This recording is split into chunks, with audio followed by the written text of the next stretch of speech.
Bonjour, vous allez bien? C'est marrant leur truc, là, on a l'impression de sortir de chez le dentiste à moitié. Bon, aujourd'hui je vais vous parler du réemploi des matériaux de construction et je vais commencer par vous raconter une petite histoire et vous raconter comment ça a changé ma vie. Rien que ça. Je vais pas vous parler que de ça non plus.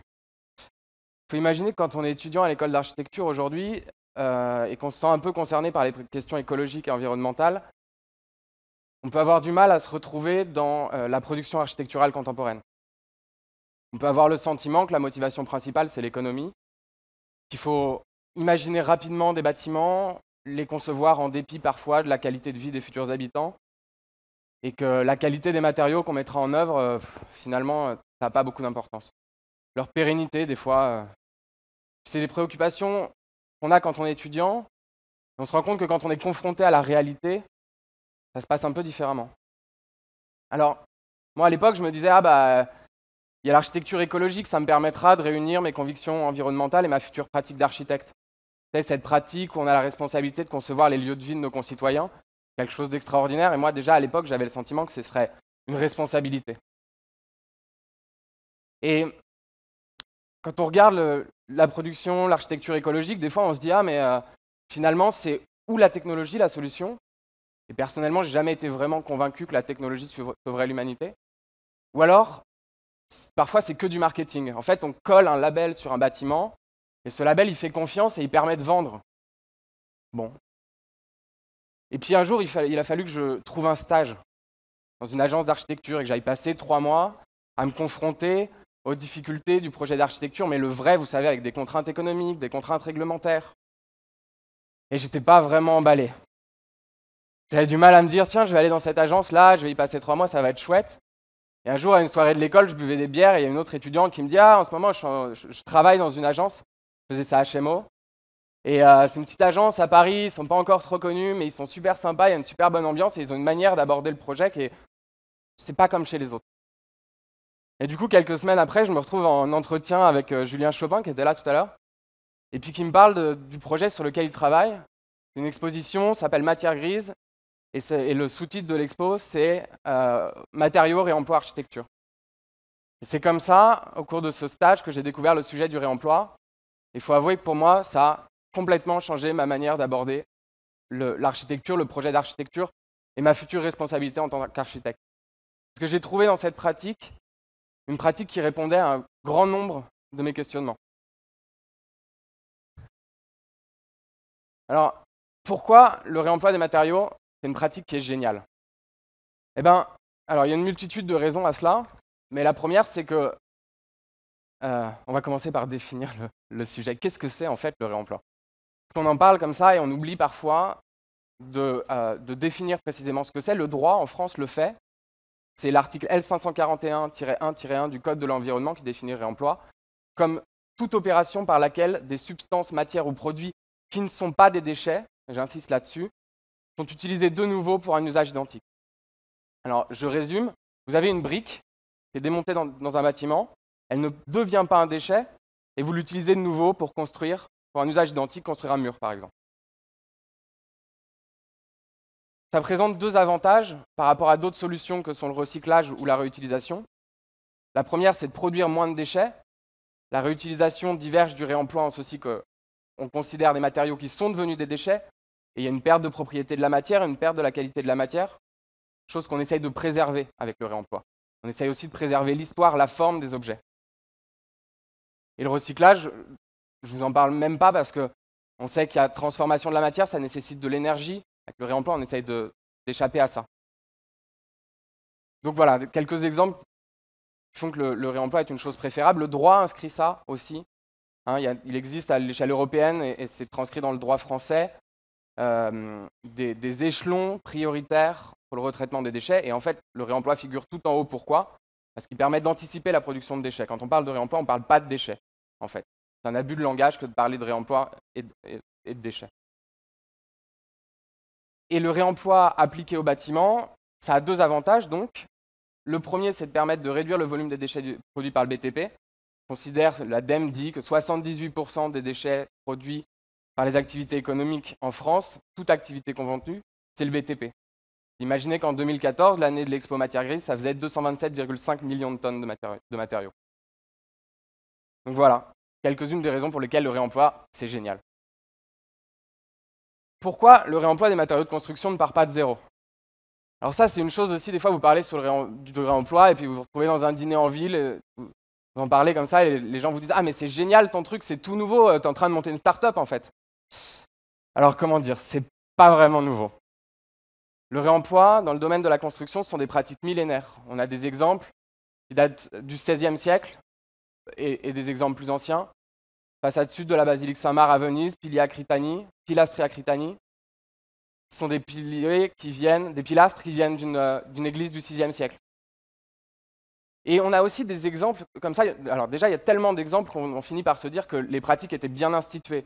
Ce n'était pas juste du bricolage comme ça, qui était l'effet de quelques personnes, mais qu'il y avait un vrai réseau professionnel de gens qui travaillaient sur le réemploi. Imaginez aussi qu'à une époque où on n'avait pas les moyens techniques qu'on a aujourd'hui pour transporter la matière, quand on avait une ruine à proximité d'un chantier, on n'allait pas se taper 4 jours de cheval pour aller chercher des cailloux et du bois, on se servait à côté. Ces pratiques, elles disparaissent avec le développement de l'industrie du BTP, ou en tout cas, elles deviennent moins visibles. Pour plusieurs raisons, on utilise par la suite des matériaux qui sont moins facilement démontables, moins facilement séparables. On utilise plus de solutions de collage. Alors qu'avant, on avait des exemples. On a un exemple dans l'annuaire du bâtiment des travaux publics et des arts industriels de 1903, de devis et de passation de marché, où les tarifs sont détaillés pour la déconstruction sélective de matériaux de différents types, par type de matériaux, selon que les matériaux soient déconstruits en vue de leur réemploi, ou démolis. Et des fois, même les tarifs prennent en compte le nettoyage des matériaux. Donc, on est dans quelque chose qui n'est pas nouveau, qui a disparu, je le disais, dans l'entre-deux-guerres et avec le développement de l'industrie du bâtiment. Mais on a beaucoup à apprendre de ces pratiques-là, qui perdurent encore aujourd'hui, elles sont moins visibles. On est dans des matériaux qui sont peut-être plutôt des matériaux à caractère patrimonial. Et ce qui intéresse les gens qui travaillent sur le sujet maintenant, c'est comment on peut transférer ces savoirs, comment on peut transférer ces pratiques aux matériaux du quotidien et à des matériaux qui sont des matériaux contemporains. Qui n'ont peut-être pas les mêmes qualités que les matériaux qu'on utilisait à l'époque, mais qui ont des qualités aussi. Et puis, pour finir, j'aimerais parler de la raison pour laquelle le réemploi des matériaux a de beaux jours devant lui. Quand on parle de réemploi en ce moment, les gens qui travaillent sur le sujet, on a tendance à se concentrer sur ce qui ne fonctionne pas, sur les freins. Et c'est vrai que c'est une erreur de dire « Ah, le réemploi des matériaux, tout est rose, on a les solutions à tous les problèmes », c'est pas vrai. Mais par contre, quand on observe l'écosystème de gens qui travaillent sur le sujet, et vous allez avoir plusieurs exemples ce matin, Julien en donnait aussi, il y a des gens qui pratiquent, il y a des gens qui tous les jours expérimentent, des associations, des entreprises, des artisans du bâtiment, des démolisseurs, il y a même des promoteurs immobiliers qui commencent à s'intéresser au sujet, il y a des organismes publics qui inscrivent le réemploi dans leur passation de marché, et ces petits signes-là sont des signes qui sont extrêmement positifs. Ces gens-là, ils apprennent, ils résolvent les problèmes les uns après les autres. Il y a même des gens qui vendent des matériaux de réemploi, on parlait des plateformes tout à l'heure, et des gens qui les achètent et qui construisent avec. Et en plus, il y a même des festivals qui invitent des gens à parler en public du sujet du réemploi des matériaux de construction. Et tous ces petits signes-là, personnellement, ça me fait dire que le réemploi des matériaux de construction a de beaux jours devant lui. Je vous remercie.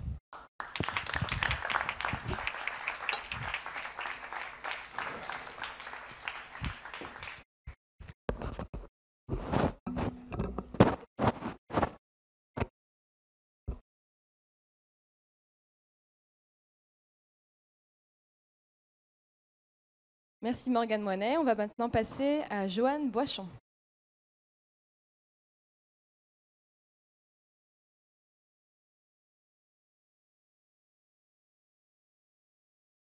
Non. Vous m'entendez? Oui, ça y est.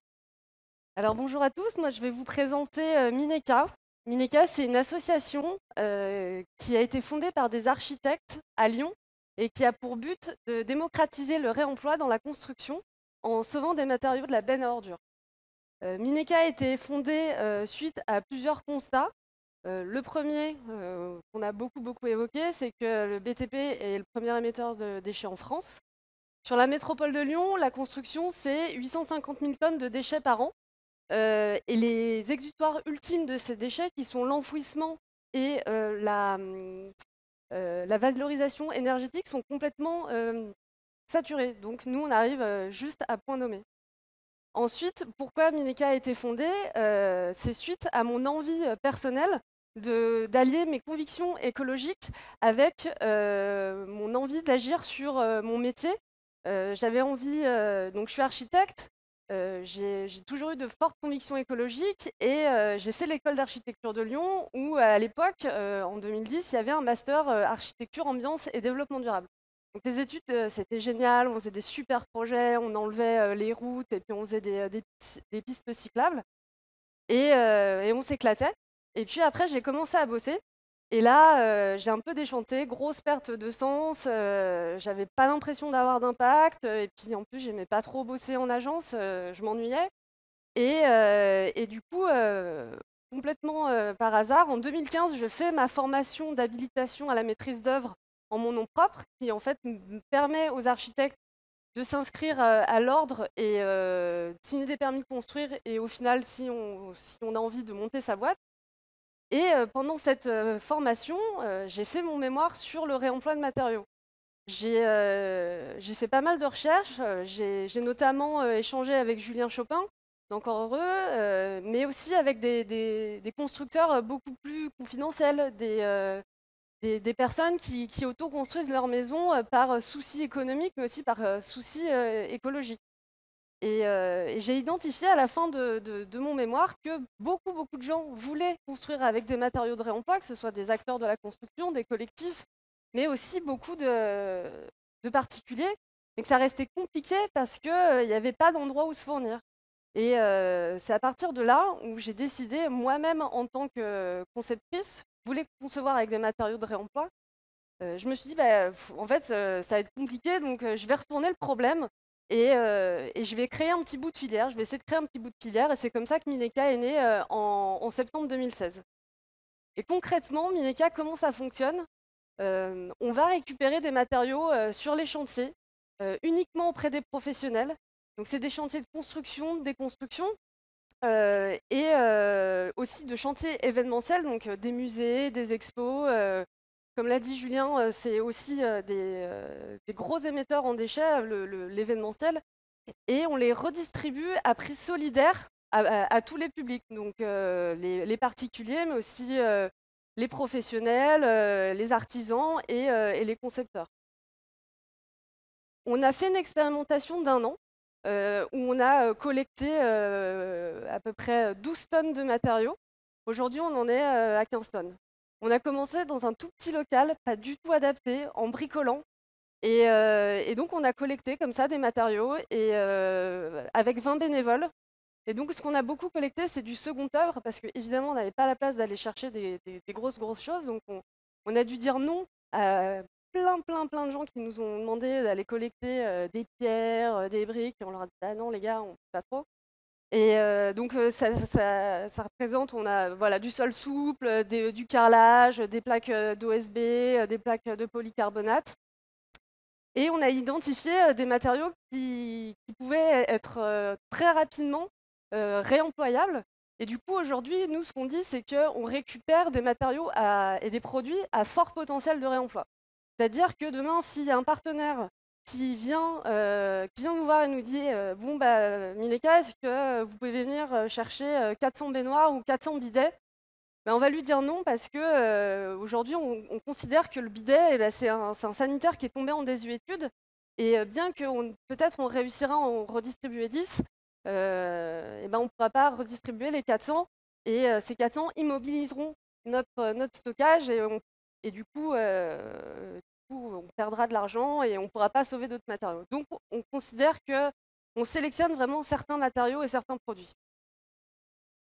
Ce qu'on a constaté aussi, c'est que 70% de ce qu'on a collecté, c'est du bois, sous toutes ses formes, donc du bois composite au bois brut et massif. Donc vraiment, le bois, ça représente 70% des déchets qu'on a collectés. Ces matériaux ont été réemployés par plus de 80 adhérents aujourd'hui. Ici, on a l'exemple, donc c'est du bois de coffrage qui a été récupéré sur un chantier de la Confluence à Lyon et qui a été réemployé par le collectif d'architectes Pourquoi pas. Sur la gauche, c'est une scénographie de requin et on peut voir une espèce de hamac fait avec des tuyaux et ces tuyaux en fait ont été utilisés juste pour cet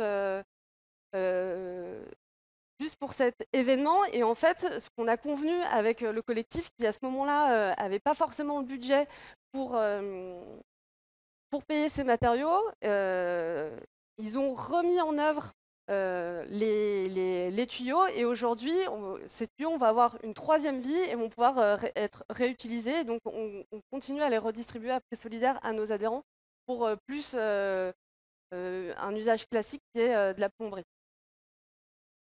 Toujours le collectif Pourquoi pas, c'est nos premiers adhérents, ils nous achètent plein de matériaux, c'est super bien. En plus, ils font des très beaux projets. Donc sur la gauche, ils ont utilisé du trespas. Le trespas, c'est du bardage de façade. Donc c'est du bois composite qui est parfait pour l'extérieur, qui coûte très très cher. Il peut monter jusqu'à 200 € le mètre carré. Et donc on avait récupéré 1 tonne de trespas et ils nous avaient demandé en fait de chercher des panneaux de bois. Ils voulaient du très très beau réemploi. Et à la place, on a trouvé le trespas et ils se sont adaptés à la matière. Il faut savoir que le réemploi, c'est quand même une autre manière de concevoir, et c'est concevoir avec ce qui est là. Et nous, ce qu'on dit souvent à nos adhérents, parce qu'il y a beaucoup de gens qui viennent nous voir avec une liste de matériaux très très précise. Par exemple, je cherche du polycarbonate de 12 mm d'épaisseur en rouge grenat, mais pas trop rouge. Mais on leur dit, bah, en fait, ça marche pas trop comme ça. Nous, on fait par rapport à la matière qu'on trouve, et on va pas pouvoir vous trouver exactement ce que vous cherchez. Donc voilà, ça peut aussi être des tables. Ça, c'est une association qui s'appelle la Cotec et qui a réutilisé des plaques d'OSB qu'on avait récupérées sur un chantier de réhabilitation. C'est des plaques qui avaient été utilisées pendant quelques mois pour fermer les baies des futures, les baies des fenêtres qui allaient être remplacées par des fenêtres plus performantes. Et enfin, une cuisine partagée par... donc là, on a récupéré aussi beaucoup de faïence. Ça, c'est quelque chose qu'on récupère beaucoup. C'est le carrelage, la faïence, des fins de stock, mais pas que. On récupère aussi des fins de carton, des fins de chantier. Et donc là, c'est une cuisine partagée par l'association Récup et Gamel. Et à droite, c'est de l'aménagement extérieur et tableau d'école par l'atelier Emmaüs. Nous, on travaille beaucoup avec le tissu associatif lyonnais qui est assez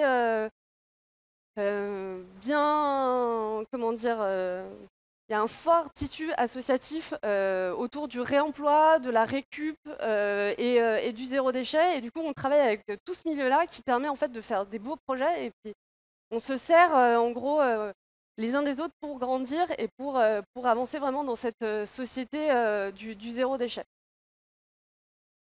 Mineka a aussi pour mission de sensibiliser tous ces publics.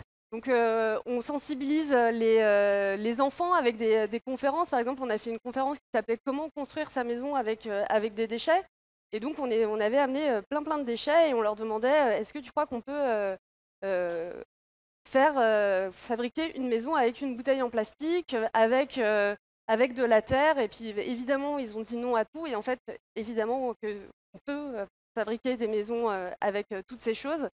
Et puis, on a aussi pour vocation à favoriser le réemploi par l'apprentissage de techniques constructives réversibles, démontables, comme les assemblages à sec, qui vont permettre en fait de faire perdurer la vie de ces matériaux, à leur donner une seconde, une troisième, une quatrième vie, et éviter ainsi d'aller chercher des ressources ailleurs et être plus dans l'économie. Et enfin, on fait aussi de la sensibilisation auprès des équipes de maîtrise d'œuvre, c'est-à-dire accompagner l'ouvrier sur chantier qui va pas forcément savoir comment faire pour garder l'intégrité du matériau. Donc manipulation douce, attention, cette chute, on va pouvoir la réemployer, celle-ci non, etc., etc. Notre expérimentation, elle nous a permis de nous rendre compte que le stockage, c'est primordial. Vraiment, nous, on part sur l'ouverture d'un lieu qui permettra à tout un chacun sur Lyon de venir se fournir en matériaux de réemploi. Et donc, on est en train de négocier en ce moment même avec la métropole de Lyon pour pouvoir ouvrir ce lieu et pour pouvoir se fournir en matériaux de réemploi. Et une dernière chose, pardon, ce qui est très important, c'est vraiment d'être dans la bienveillance et vraiment de se dire, bon, il y a certaines choses, on va pas pouvoir les faire, d'autres non. Et nous, ce qu'on conseille vraiment, parce qu'il y a beaucoup de gens qui nous disent mais c'est trop compliqué, on n'y arrivera jamais. Et on leur dit commencez petit à petit, commencez par faire un composteur. Par exemple, il y a beaucoup de maîtres d'ouvrage qui viennent nous voir en nous disant mais on n'y arrivera pas. Et on leur dit commencez par des petites touches. Et c'est comme ça que petit à petit, on va pouvoir réussir à un jour faire un plus grand projet et enfin réussir à démocratiser le réemploi pour que finalement la construction ne rime plus avec gaspillage. Merci.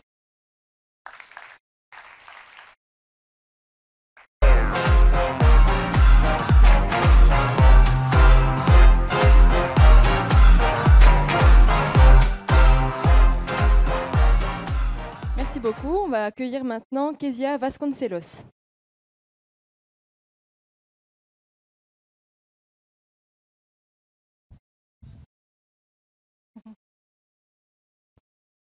Bonjour à tous. Donc, je suis Kezia Vasconcelos, la cofondatrice de Vacasia, et je suis vraiment ravie d'être ici pour échanger avec vous sur le réemploi.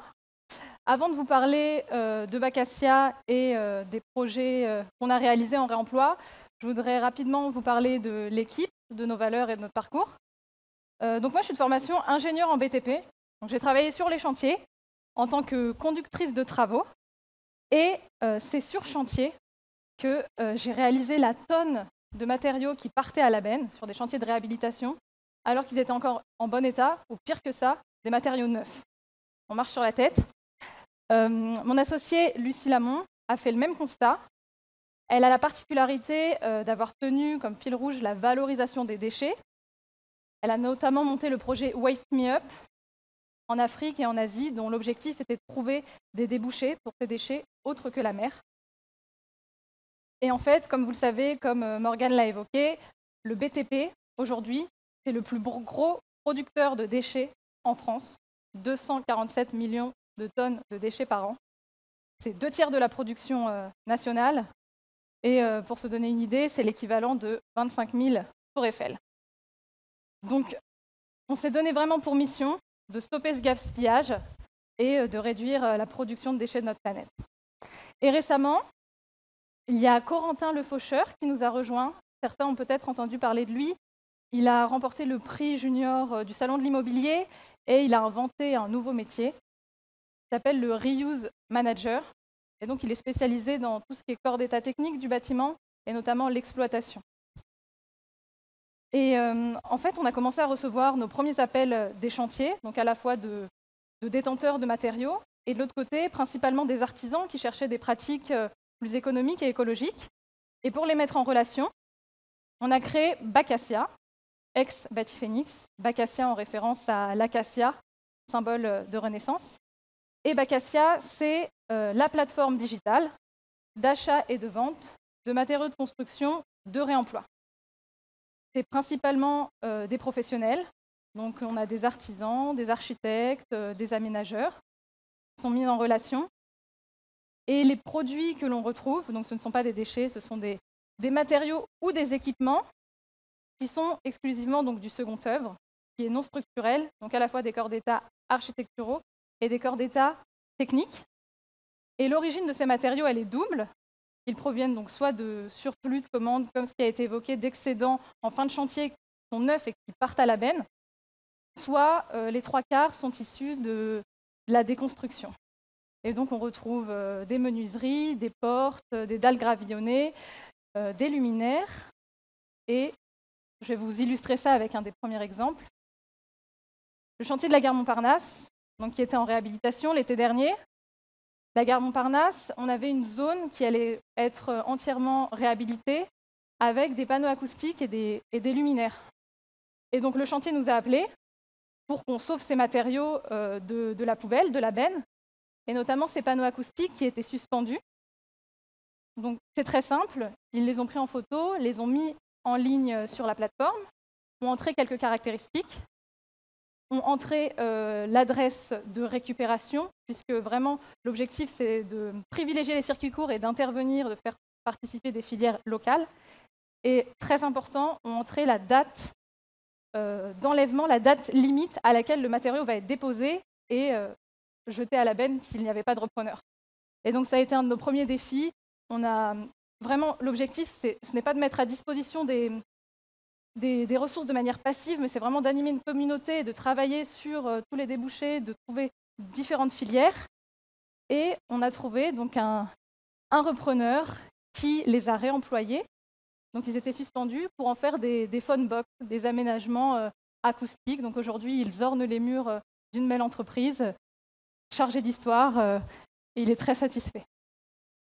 Autre exemple plus récent, Canopy, donc ça c'est un immeuble à côté de la Défense, un immeuble de bureaux.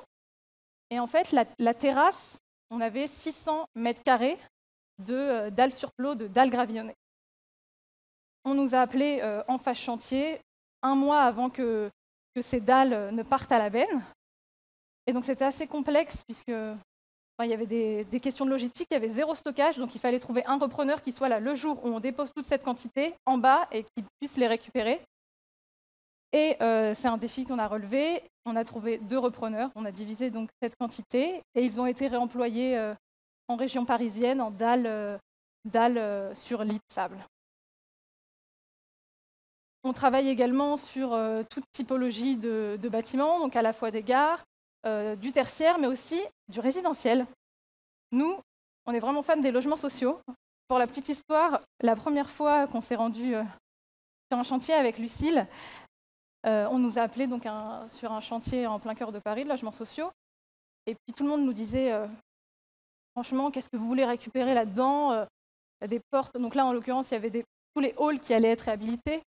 Oui, c'est pas forcément en bon état. Qui va bien vouloir récupérer ça? Et on s'est dit non, on se ferme pas de porte, on teste tout.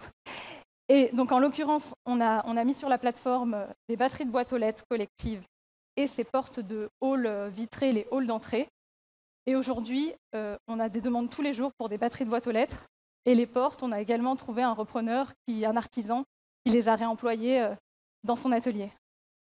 Donc, vous connaissez, si vous êtes ici, c'est que vous connaissez, vous êtes convaincus des bénéfices du réemploi, bien sûr environnementaux, mais aussi économiques. Puisque pour ces batteries de boîtes aux lettres, en fait, il faut savoir qu'une batterie de boîte aux lettres collective 4 par 3, c'est environ 600 € pour un artisan.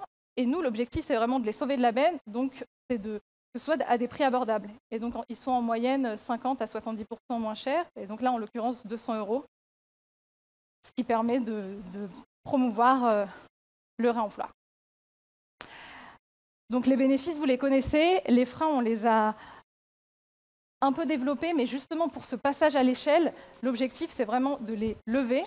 Donc le principal frein qui a été évoqué par Morgane et Julien, c'est bien sûr la question d'assurance.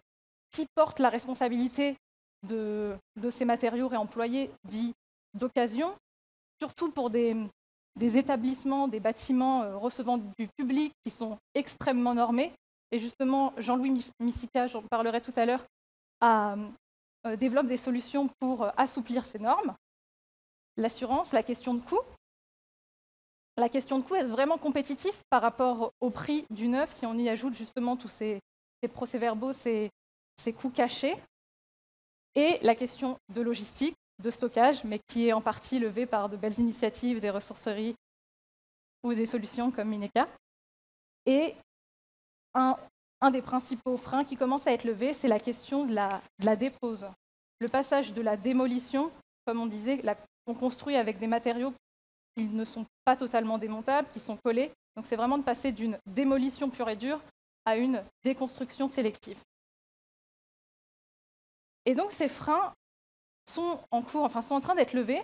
Et je voulais parler avec vous d'un événement auquel on a participé. Il s'agit de Data City. Peut-être que certains en ont entendu parler. Ça a eu lieu à l'Hôtel de Ville. Et en fait, c'est lancé par Anne Hidalgo pour trouver des solutions pour repenser la ville. Donc on a travaillé sur le challenge de la valorisation des déchets du BTP. Et on a mis autour de la table différents acteurs, maîtres d'ouvrage, collectivités, pour vraiment se poser les questions pour promouvoir le réemploi et atteindre les objectifs fixés par la loi de transition énergétique sur la croissance verte, qui impose que 70% des déchets soient valorisés d'ici 2020. On a travaillé sur le chantier de la gare de Lyon, qui va être réhabilité d'ici 2022. Et vraiment, l'objectif, c'était de proposer une solution, un kit de réemploi, un kit de décision de réemploi à destination de la maîtrise d'ouvrage, donc le décideur, pour qu'il puisse avoir toutes les billes pour pouvoir intégrer le réemploi dès la conception. Donc ça se traduit par une étude des coûts et des bénéfices, une étude de faisabilité, une étude technique et bien sûr une étude des filières de réemploi. Et tout ça, la particularité, c'était de l'intégrer au digital et à la maquette numérique pour que toutes ces informations soient collectées et puissent avoir un suivi de la conception à la réalisation. Et ça a débouché sur un résultat positif puisqu'on démarre en septembre un nouveau chantier. Rapidement, en quelques chiffres, on s'est lancé il y a moins d'un an, en septembre, on a créé la société en septembre 2017. On a eu la chance d'être aidé, de remporter des prix comme le PER, le prix entrepreneur avec un E responsable, d'intégrer la station F et de travailler sur différents chantiers. Nous, on a vraiment commencé tout en bas de la chaîne sur les chantiers, on s'est mis des œillères et on a testé avec les chantiers. Et petit à petit, on remonte la chaîne pour vraiment que ce soit intégré dans les clauses et pour augmenter ce taux de réemploi. Et aujourd'hui, on a travaillé sur une cinquantaine de chantiers. Ce sont des centaines de matériaux qui ont été réemployés. Et on travaille sur la conception de nouvelles solutions pour l'intégrer beaucoup plus en amont. Et vraiment, la force, ce qui va déclencher le réemploi pour que le réemploi puisse être vraiment passé d'une échelle expérimentale à une échelle nationale, voire mondiale, le passage à l'échelle, c'est vraiment d'aligner tous les maillons de la chaîne, que chaque acteur participe et que chacun mette sa pierre à l'édifice. Si vous avez des questions, n'hésitez pas à venir nous voir, ce sera avec grand plaisir. Merci. Je ne sais plus c'était lequel.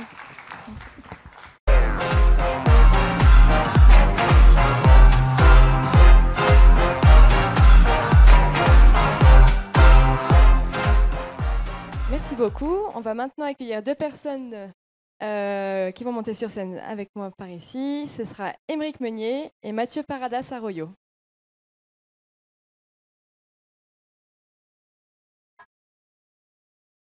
Bonjour. Bonjour.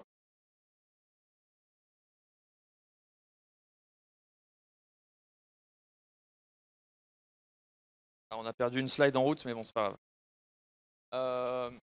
Si on remonte moins loin que Morgane tout à l'heure dans l'histoire, et dans une histoire un peu plus récente, il n'y a encore pas si longtemps, quand on voulait construire un nouveau bâtiment à la place d'un ancien bâtiment, on avait un peu tendance, alors là il faut imaginer que vous avez une super belle slide, enfin belle non, mais en tout cas une slide, avec une vidéo où en haut il y a écrit boom, et il y a une vidéo en fait qui image le fait qu'il y a un immeuble qui s'écroule. Voilà.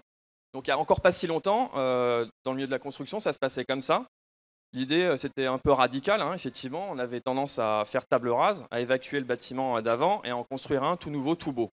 Tout beau, ça se discute, c'est un autre débat, mais en tout cas, c'était un peu la pratique. Heureusement, aujourd'hui, on n'est plus tout à fait dans ce type de pratique. On a davantage tendance à déconstruire plutôt que démolir.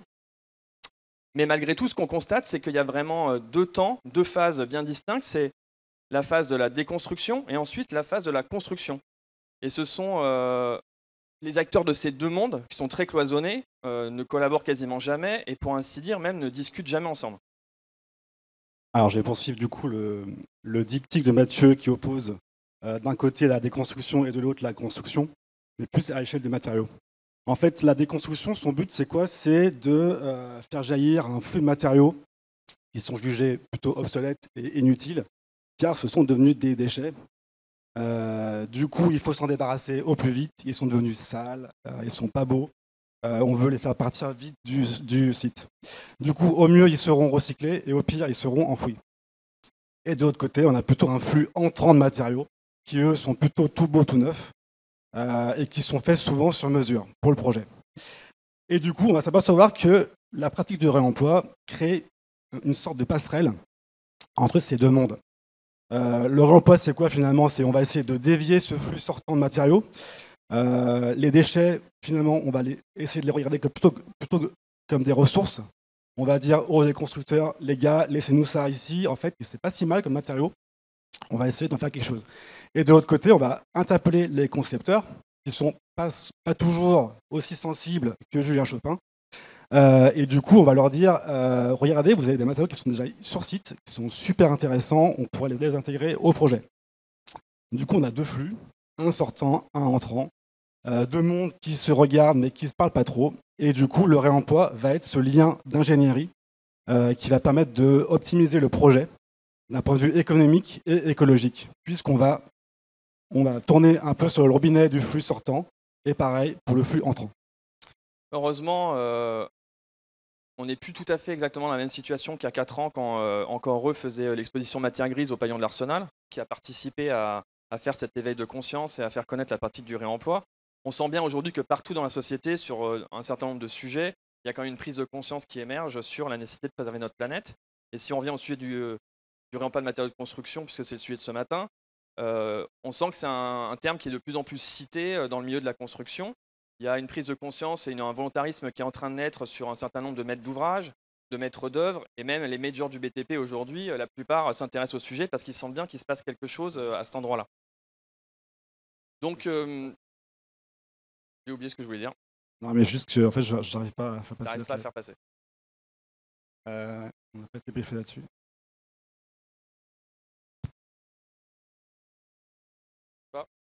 Voilà.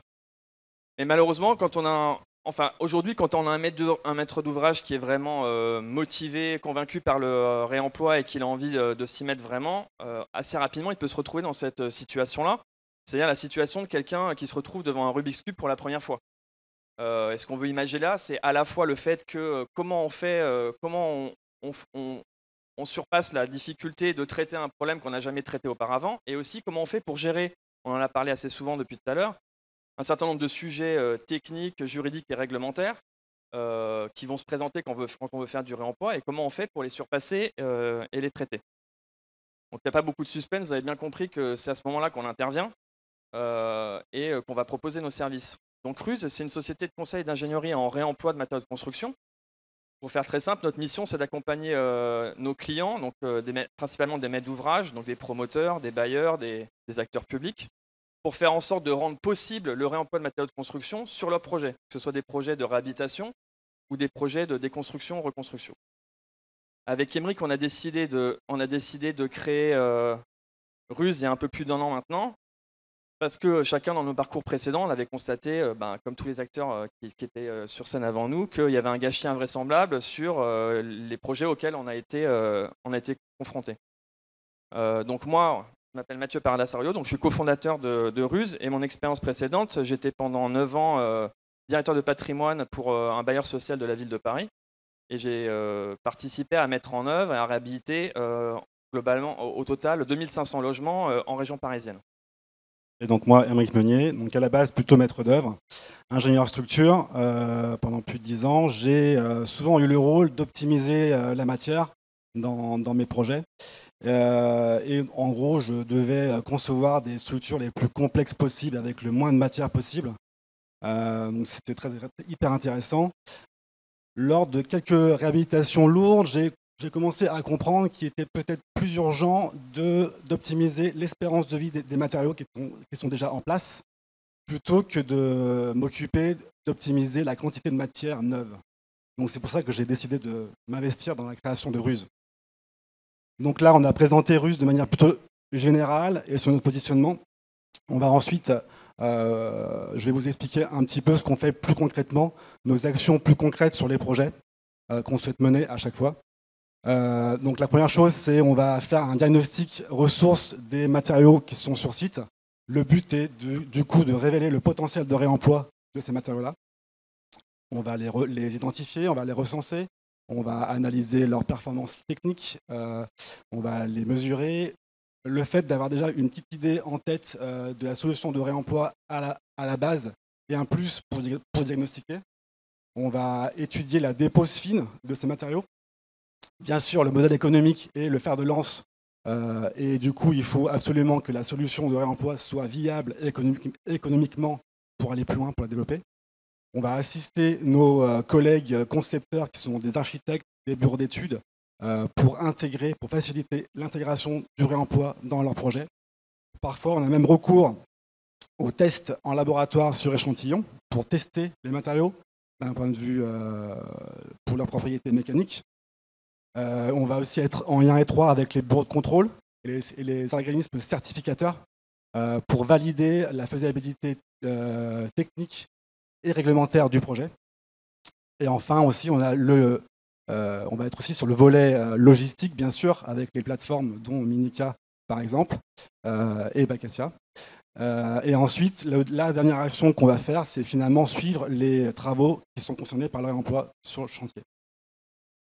Ce qui nous passionne aujourd'hui, c'est que à la fois notre activité elle est extrêmement technique, mais aussi qu'elle oblige à innover. Alors l'innovation plutôt low-tech, effectivement, mais à innover et à être inventif. Le milieu de la construction, c'est un milieu qui est très complexe, notamment parce qu'en fait, chaque bâtiment est quasiment unique. Donc certes, on va pouvoir constater une forme de récurrence de certains matériaux, certains gisements d'un bâtiment à un autre, mais globalement, ils ne sont jamais exactement les mêmes.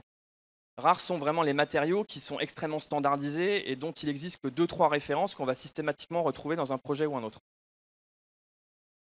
Donc, dans les solutions qu'on apporte sur nos projets, on va pouvoir dupliquer un certain nombre de solutions. C'est des solutions qu'on va être amené à développer nous-mêmes au fur et à mesure. Et aussi, on va s'inspirer de solutions qui ont été mises en œuvre par d'autres.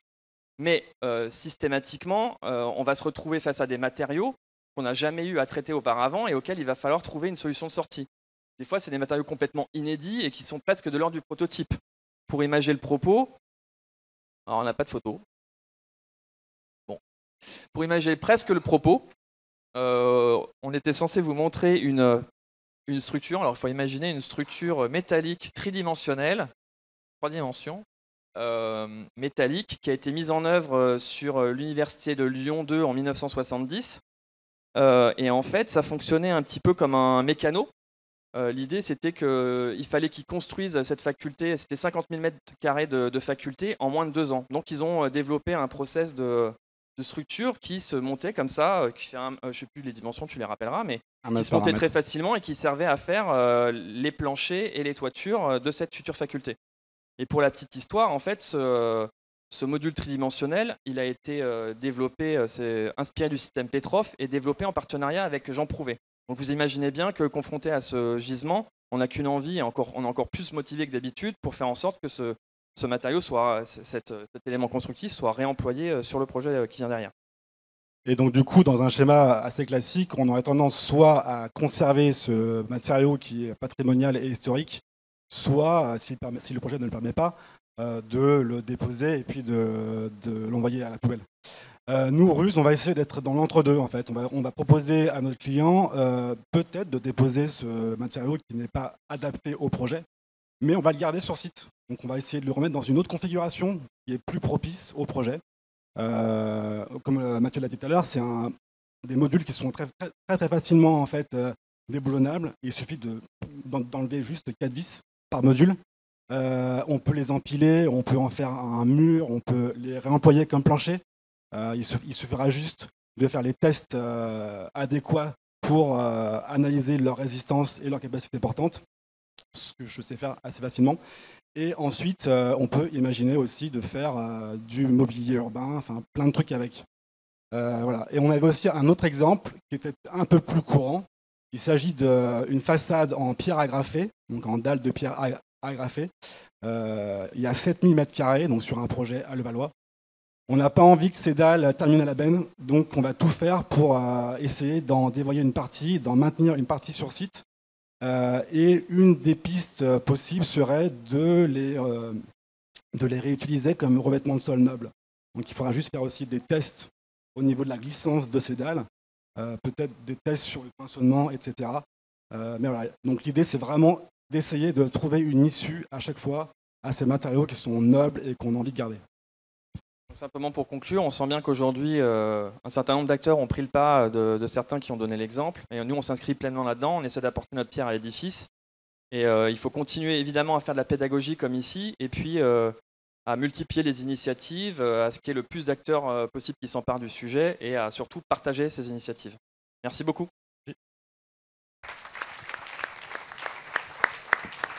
Merci beaucoup, Émeric et Mathieu. Restez là, parce qu'on va avoir quelques minutes pour quelques questions du public sur les 4 présentations. Toutes mes excuses pour la vidéo. Hein. On aurait vu une tour tomber sur elle-même, mais ça durait quelques secondes. Alors, est-ce que parmi vous, il y a des questions pour nos porteurs de projets? Et voilà. Il y a normalement un micro qui peut vous être distribué dans la salle. Voilà, devant.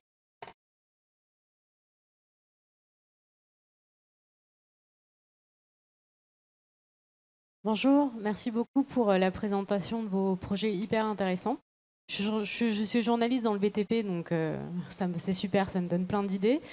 Moi, j'aurais voulu savoir dans quelle mesure vous avez des maîtres d'ouvrage, des grands maîtres d'ouvrage publics ou privés qui travaillent avec vous, en fait. Est-ce que vous avez des exemples concrets de projets? C'est plutôt à qui? Bah, peu importe, ça vaut pour toutes les associations ou structures créées récemment. Bah oui, aujourd'hui, je le disais tout à l'heure, il y a quand même une prise de conscience, il y a des maîtres d'ouvrage qui veulent vraiment s'impliquer dans le projet, dans le réemploi, pardon, et on a des acteurs qui sont aussi bien du privé que du public. On peut avoir des grands institutionnels comme la BNP, etc. Ou dans le public, on donnait l'exemple tout à l'heure qu'on n'a pas vu, mais de l'Université de Lyon. Donc on a vraiment des acteurs qui peuvent être divers.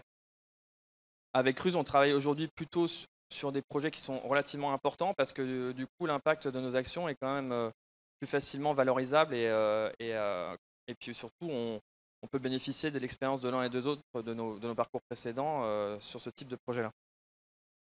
Nous, de notre côté, on a été approchés par des bailleurs sociaux. Et il faut savoir qu'au niveau réglementaire, il y a la loi Liberté, Création, Architecture et Patrimoine. D'accord, donc je squeeze pas. D'accord. Qui est en fait, voilà, je sais plus, qui va permettre de de contourner certaines réglementations. Et donc c'est porté par Patrick Bouchin, hein, c'est ça?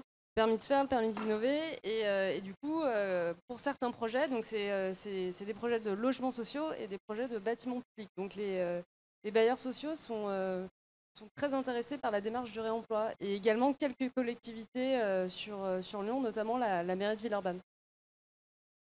Et côté Vacassia, nous, c'est principalement, on a commencé avec des maîtres d'ouvrage privés, c'était plus simple, et des promoteurs. Et en fait, ce qu'il faut savoir, c'est qu'aujourd'hui, il y a également le réemploi qui commence à s'inscrire dans les certifications environnementales. Et donc, plus on intervient en amont dans justement la rédaction du cahier des charges du CCTP, on peut intégrer le réemploi. Et petit à petit, là, on commence à travailler aussi avec des collectivités et des maîtres d'ouvrage publics, mais c'est un peu plus compliqué en termes de temps. Ça, on voit.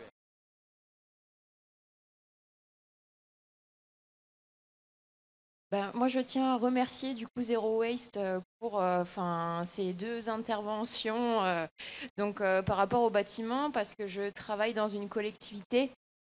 Comment Dans une collectivité en tant que chargée de mission prévention déchets. C'est vrai que sur le BTP, on l'a vu, hein, c'est le gisement majoritaire. Et du coup, on est un peu à la ramasse, pour être tout à fait honnête, sur ce gisement-là. Et du coup, ça donne des idées, donc c'est super intéressant. Et j'avais une question, du coup, à l'ensemble des participants. Est-ce que vous intervenez aussi en région pour sensibiliser, aller auprès, en fait, du coup, des personnes à sensibiliser parce que du coup, je ne peux pas emmener mes élus, tout le monde avec moi sur ce genre de festival. Et une question aussi pour Mineka, plus précisément, en termes de modèle économique, est-ce que c'est une recyclerie du coup spécialisée ou comment c'est construit? Merci. Alors le modèle économique, il reste encore à construire. On se base sur le modèle d'une recyclerie. En gros, les sources de revenus, c'est la collecte, donc les prestations de collecte et la revente des matériaux. Et puis tous les à côté, donc les ateliers de sensibilisation et l'accompagnement à la maîtrise d'œuvre. Et ensuite, oui, on peut se déplacer en région pour parler de l'initiative. Après, pour ce qui est de Ruse, nous, on est complètement dépassable aussi en région. On a des projets déjà sur Bordeaux, sur Lyon et peut-être même sur Nantes prochainement. Donc, on est vraiment très mobile. Moi, je suis toujours content de venir aussi partager ma petite expérience et mes connaissances vis-à-vis du réemploi. Et j'ai un peu oublié de faire de la pub pour mon activité, mais je développe une activité de conseil. Et le champ de l'enseignement ou de l'initiation aux problématiques du réemploi, de manière à former des équipes qui soient des futurs opérationnels, ou en tout cas à commencer la formation de futurs opérationnels, accompagner des maîtres d'ouvrage et accompagner les professionnels dans le développement de leurs pratiques, à Paris ou en région, ça fait partie de nos préoccupations à tous et de l'activité de certains. Voilà.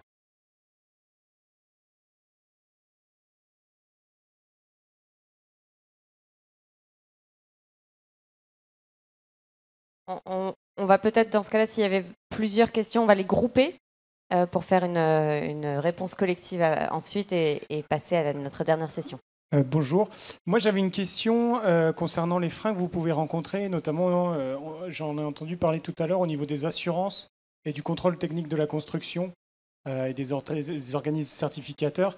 Est-ce que vous avez rencontré des problèmes dans ce domaine, puisque je pense que c'est surtout eux qui vont demander une certification des matériaux qui sont employés dans le bâtiment et on ne va pas avoir de PV sur des matériaux réutilisés. Est-ce que vous avez rencontré des problèmes à ce niveau-là?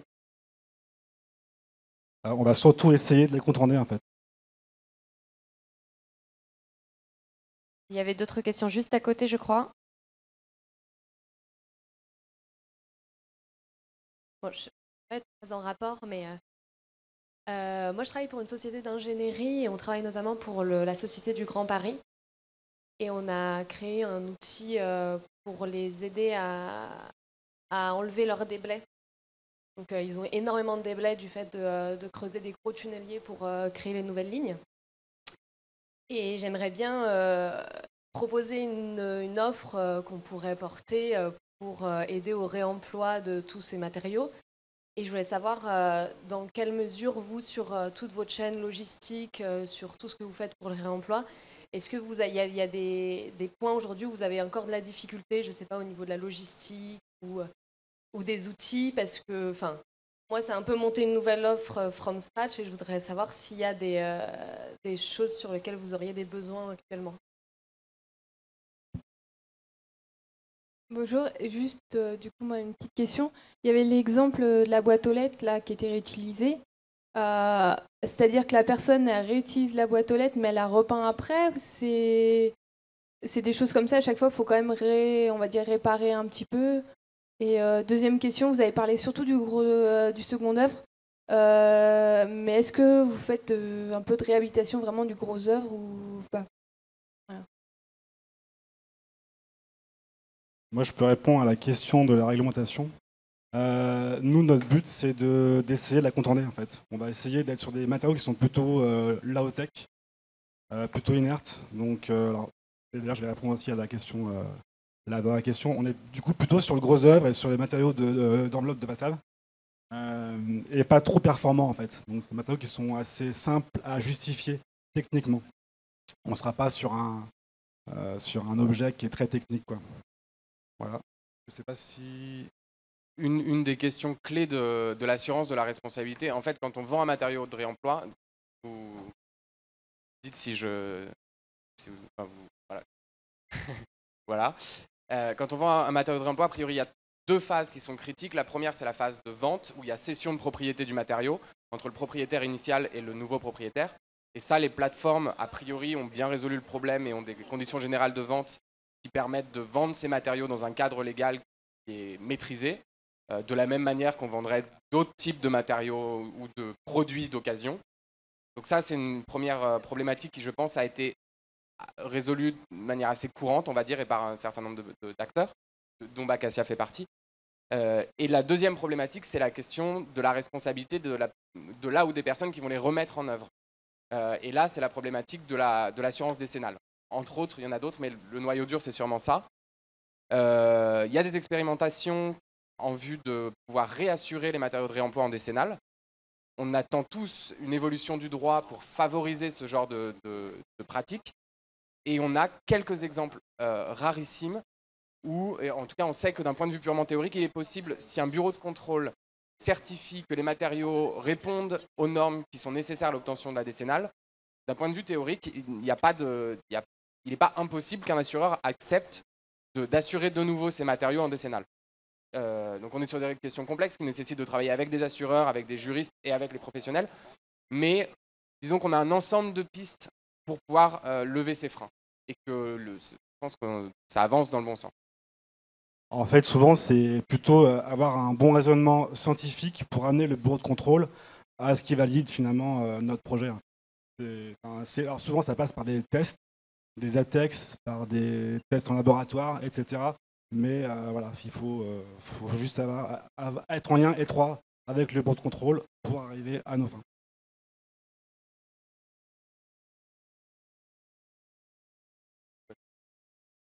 Oui, pour répondre rapidement à la question des boîtes aux lettres, en fait, il se trouve qu'aujourd'hui, on réhabilite des bâtiments alors qu'ils sont encore en état. Donc, il y en a qui sont en très bon état et qui sont juste récupérés et à peine nettoyés pour être remis en œuvre. Ou sinon, certains, oui, les repeignent ou les décapent, mais elles sont réutilisées en l'état.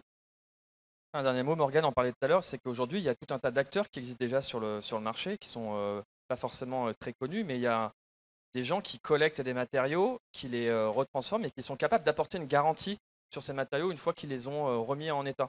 Donc ce tissu d'acteurs existe et il faut les solliciter le cas échéant quand on veut concevoir des bâtiments avec des matériaux de réemploi. Il faut déjà s'appuyer sur ce qui existe, continuer à avoir des initiatives pour lever des nouveaux freins systématiquement, mais aussi s'appuyer sur ce qui a déjà été fait et pas tout le temps repartir from scratch, comme vous disiez tout à l'heure.